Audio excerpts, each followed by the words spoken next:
আমরা এখন জগাই মাথায় উদ্ধার করার সেই মেকআপ চলছে। আমি একটু দেখানোর চেষ্টা করছি। আমার এই দাদা সুন্দরভাবে করছে এবং এলো জগাই এবং মাথায় এখানে বসে আছে, সে এখনো প্রস্তুত হয় নেই। আর এলো আমার সেই দাদু। কি জন্য দাদু তোমার পাটটা? বৈষ্ণব। বৈষ্ণব। আরে দাদু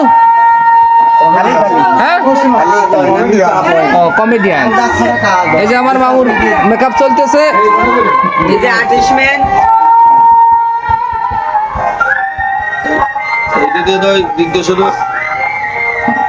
এখানে আপনারা দেখতে পাচ্ছেন, দাদা একটু কিছু বলেন এই আসলে কি কি বাবদ এইটা? আপনারা এখানে দেখতে পাচ্ছেন এই সেই জগাই মাথায় যে পাপীকে উদ্ধারের জন্য আজ এই পৃথিবীর ধরাধামে নেমে এসেছিল সেই গৌর নিতাই, যিনি জগৎ প্রভু।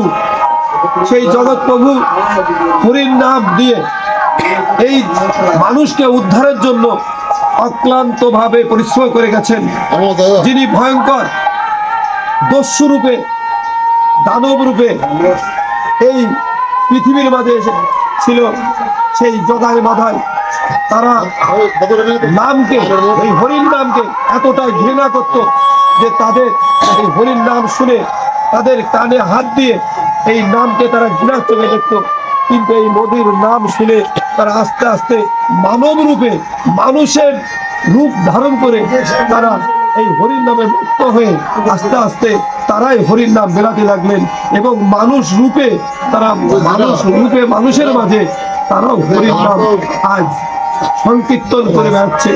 আসুন আমরা যারা পাপী তাপী এই সমাজে আছি, যারা মিথ্যা কথা বলি, যারা অন্যায় করি, যারা পরনিন্দা করি, যারা পরহিংসায় আজ আবদ্ধ, আসুন আমরা মিলিতভাবে জগাই মাথার মতো এমন ভাবে আমরা উদ্ধার হয়ে আজ ভুলে যাই আমরা পরনিন্দা পরচর্চা থেকে আমরা আজ এই হরির নামে মেতে উঠি। জয় রাধা গোবিন্দ, জয় কৃষ্ণ। ধন্যবাদ দাদা, ধন্যবাদ এরকম সুন্দর একটা বক্তব্য দেওয়ার জন্য। এখন আমরা ফিরে যাচ্ছি আমার দাদুর কাছে। দাদা আসলে আপনার এই পাঠটা নিয়ে আপনার কেরম লাগতেছে, মানে আপনার অনুভূতিটা কি? অনুভূতি তো ভালোই লাগছে, কারণ এই কলিজীবের যে আসলে জগাই মাথায় আসলে দস্যু প্রকৃতি, দস্যুবৃত্ত করে জীবনযাপন করত। তো এই গৌরীতায় শ্রী মহাপ্রভু যদি এই ধরাধামে না আসতো, হয়তো আমাদের মতো পাপীরা উদ্ধার হতে পারত। তো আসলে অভিনয় তো আসলে ভালো জিনিস। তো এখানে এই বৃন্দাবন ধামে আমরা যাবো, এখন অনেক ভক্তবৃন্দ আমাদের অভিনয় দেখবে এবং এমনকি আমাদেরকে তারা ভক্তি পর্যন্ত করবে। সর্বশেষ কথা, অভিনয় একটা বড় জিনিস। তো আমি এই অভিনয় করতে পেরে আমি খুবই আনন্দিত। জানি না কতটুকু ফুটিয়ে তুলতে পারবো, তো দর্শকের কাছে আশীর্বাদ চাই যেন অভিনয়টা সুন্দর করতে পারবো। ধন্যবাদ, ধন্যবাদ দাদা। দাদু তাহলে তুমি এই অভিনয় করে তুমি কতখানি খুশি? এই অভিনয় করে জীবনের মতন খুশি, চিরজীবনের মতন খুশি। আসলে তোমার পাঠটার নাম কি একটু যদি ভালোভাবে বলতে? আমার পাঠটার নাম, আমি তো আসলেই বৈষ্ণব রূপে থাকি। জগাই মাথাইকে উদ্ধার করার জন্য এই পথে আমরা নেমেছি, কিন্তু উদ্ধার না করা পর্যন্ত এই পথ থেকে এক বিন্দু বার হবো না। তো এই সম্পর্কে আমি জানি না, দাদুই বললাম। আসলে আজকে এটা করে আপনি কতখানি খুশি? মসুরিয়া দেবেন। যাই হোক, সে ব্যস্ত আছে, পরে কথা বলবে, সমস্যা নাই। এখন সাজগোজ চলছে। তোমরা কি দেখতেছো? ভালো লাগতেছে? ভালো লাগতেছে, ঠিক আছে। অবস্থা ভালো লাগতেছে। আজকে এই শব্দলপুর এই মহাশ্মশানে নামযজ্ঞ শুনতে এসে এই যে একটা মানে রোল পেয়েছো, কিরকম লাগতেছে? জগাই মাথায় রোল খুব সুন্দর, ভালো লাগতেছে না? যাক, ধন্যবাদ।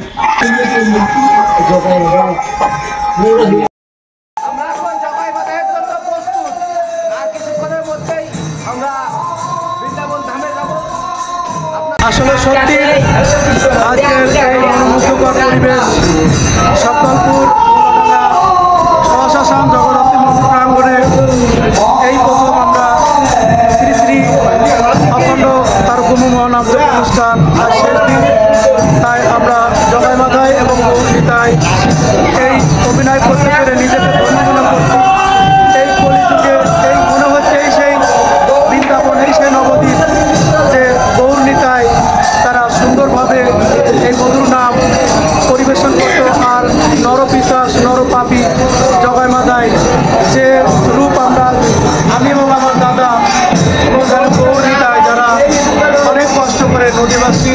তারা এই মধুর নাম সংকীর্তন পরিবেশন করছিল।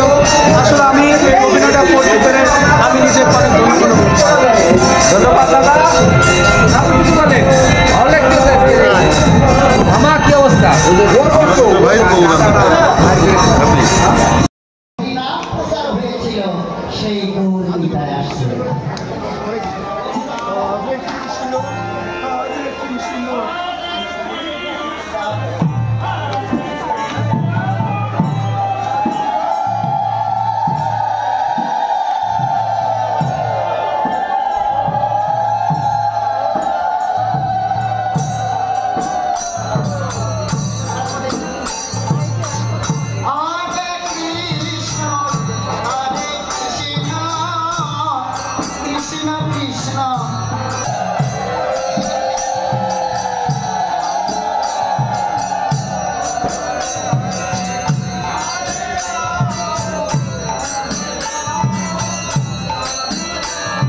দেখো তোমরা তো পাপী, তোমাদের বলবো না, আমরা সবাই পাপী। এই গৌর গীতার বদনের কৃষ্ণ কথা হরি নাম শ্রবণ করে আমাদের যদি এই পাপের হৃদয় ধৌত হয়, তাই সবাই হরে হরে হরে হরে কৃষ্ণ হরে কৃষ্ণ।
केदा वो पानी वाला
পিছন থেকে যারা কৃষ্ণ কথা শুনতে পারে না তারা আপনাকে আঁকড়িয়ে ধরে।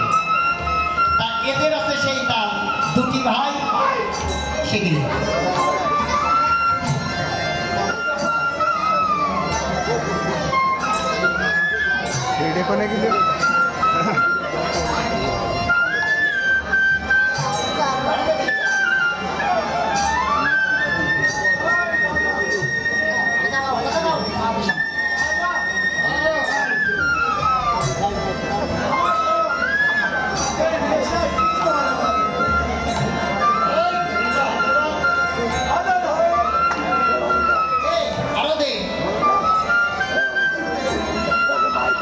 মনে আছে দুটো কাঠের গুঁড়ি পড়ে আছে।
আমরা কানে হাত দিছিলাম, ও সহ্য করতে পারছি না, আমার হৃদয়ে যন্ত্রণা হচ্ছে, কানে যন্ত্রণা হচ্ছে, আমি কানে হাত দিছিলাম।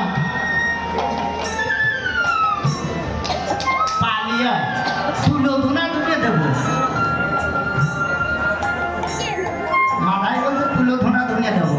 দেখো না তার ভাব দেখে, ও আমার ভাই না, বলে আমার শত্রু। ধরেছিল পাইনি, বলে আমি তো আমার ভাই না,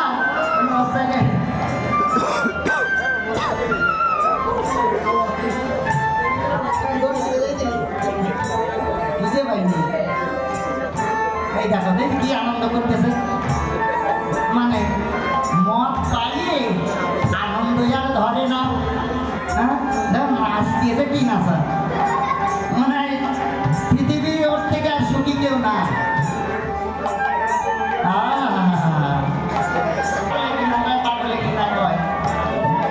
বাবা কি মিল দেখছ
কৃষ্ণ নাম শ্রবণে প্রবেশ করছি আর তাদের কর্ম যন্ত্রণা হচ্ছে। এবং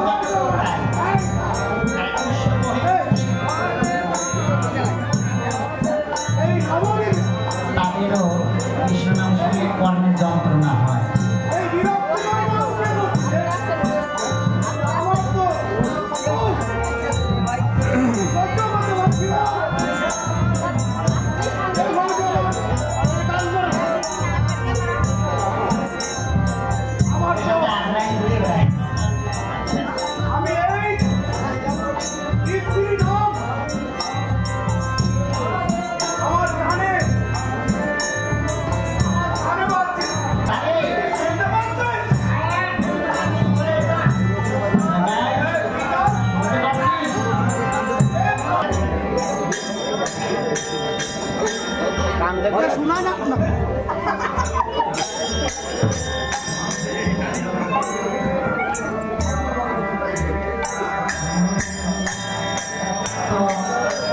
আজ মহারাজ শুধু বুঝতে যে কর্তা সব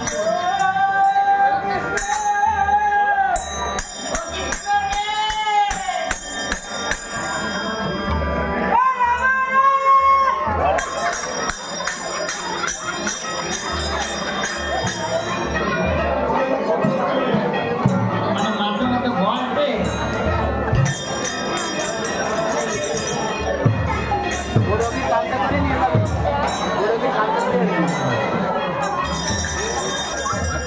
দুই কাটতে পারো।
করবে গিয়ে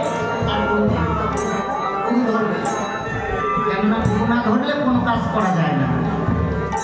আবার কি শাস্ত্রে বলেছে কি জানো, গুরু ছেড়ে যে গোবিন্দ ভাজে,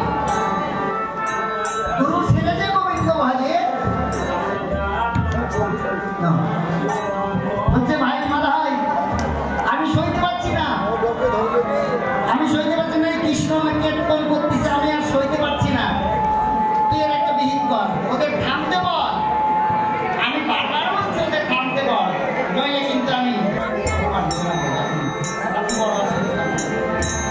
এক জায়গায় বলছে ভাই আমি অতিষ্ঠ হয়ে গেলাম, আমি এই কৃষ্ণ কীর্তন আমি কর্ণে সহ্য করতে পারি না, সেই তাই আমার সম্মুখে কালকে তোকে শ্মশানে দিয়ে আসছি, আজ যদি নিষেধ কর, আর যদি নিষেধ না করিস এ দুটোরও কিন্তু আমি শ্মশানে নিয়ে যাওয়া, কিন্তু কে কার কথা শোনে, আমি কি করবো বল?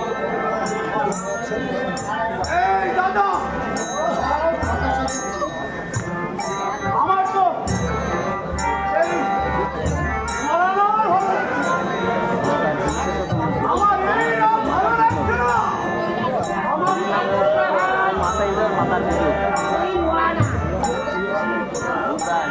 এই রাম, হরিনাম নিষেধ কর, এই রাম নিষেধ কর বাবা তুমি। নইলে আমি ওদের কি করবো?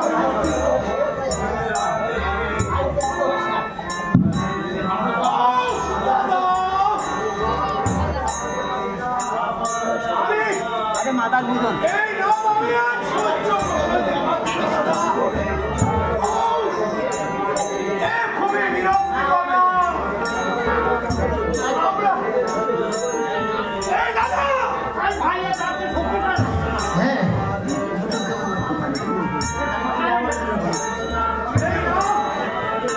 এই রাম আমার আরে আপনি নাম হৃদয়টাকে অস্থির রাখিস নি, জোরে পাও, ভাই রাখিস নি। হ্যাঁ আমি ও দাদা ও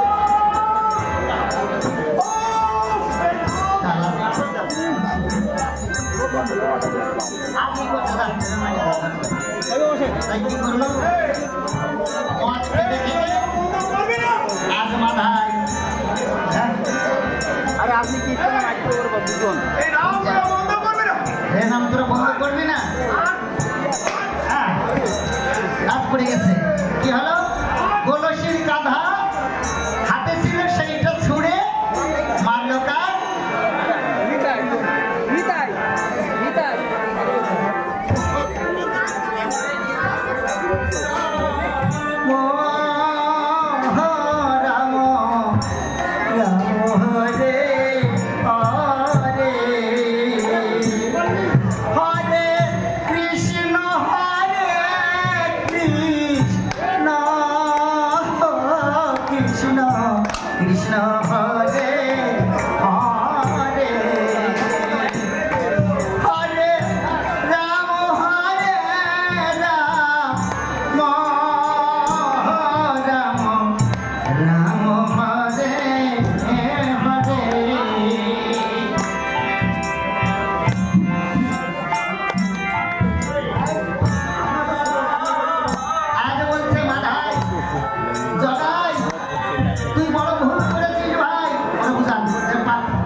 আমি যখন তারপর থেকে কৃষ্ণ ছিলাম, রাধারানীকে কথা দিয়েছিলাম যে আমি নগরে নগরে কীর্তন করব আর এই কলিযুগকে উদ্ধার করব। তো ভাই সেই গৌরী গায়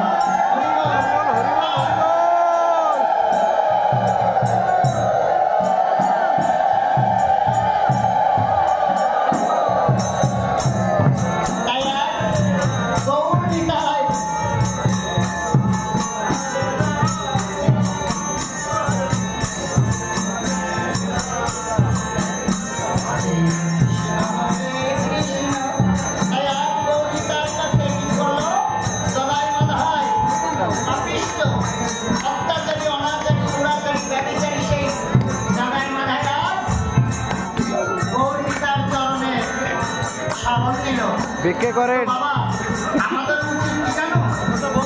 আমরা যারা এখনো গুরুকে স্মরণ করিনি, গুরু রাস্তায় নিয়ে ভিক্ষে করবি না।